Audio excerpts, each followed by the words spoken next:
right, guys, we are back, and today what we're gonna go ahead and do is we're gonna go ahead and do dun-dun-dun, dun-dun-dun, a replay on one of the attacks. So check this out. So recently, I've been seeing a lot of news on this by different actual organizations. China caught dropping rats designed for four-eye gate devices. For those of you who don't know what RAT is, that stands for Remote Access Terminal.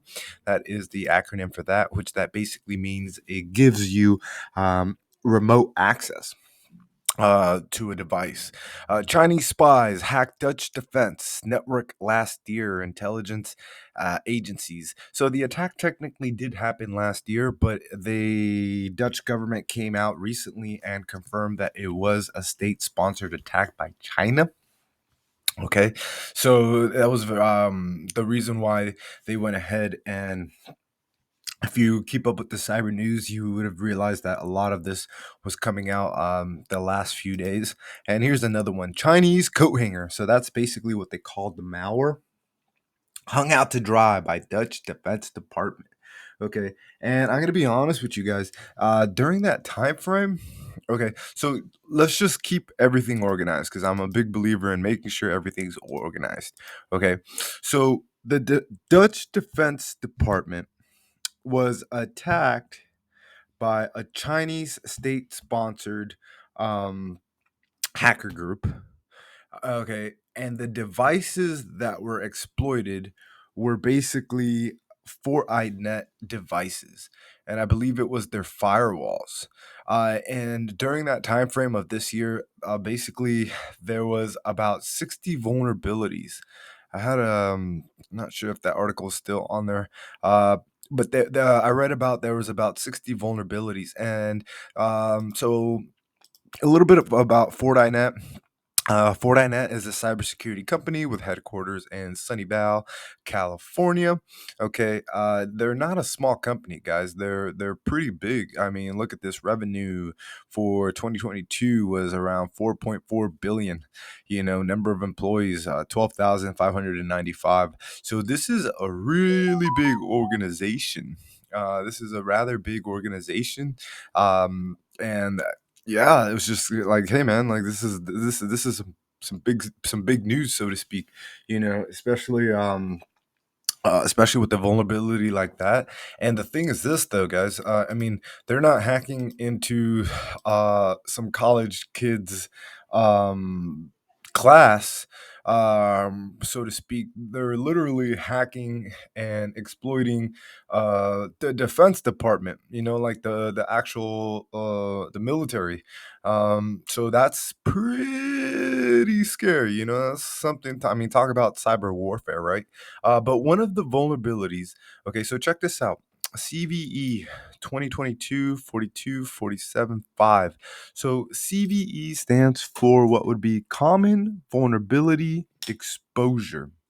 Common Vulnerability Exposure. And the way this is formatted, it's that's that's what excuse me, that's what it stands for. It's formatted with the year.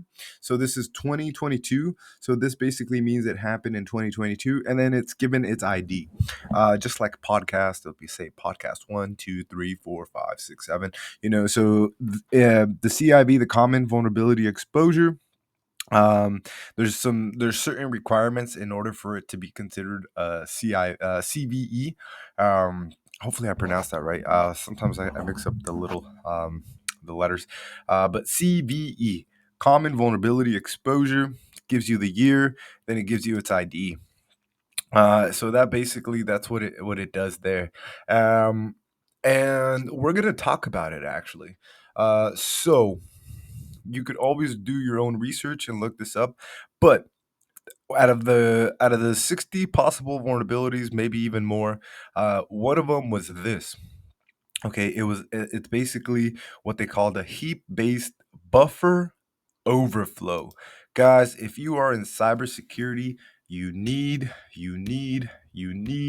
to understand what they're talking about. If they say buffer overflow, you should already know what that means.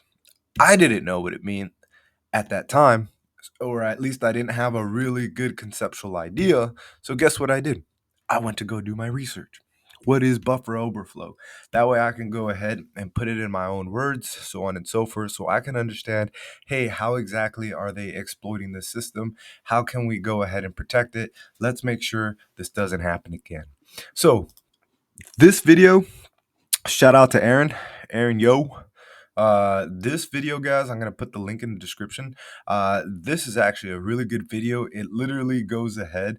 It gives you a beautiful. I've seen I was trying to find research, trying to figure it out. This one was probably the best one that I found. In just the right amount of time to figure out what exactly a buffer overflow is. Okay, guys, so basically, in my own words, what exactly a buffer overflow is it has to do with software bugs.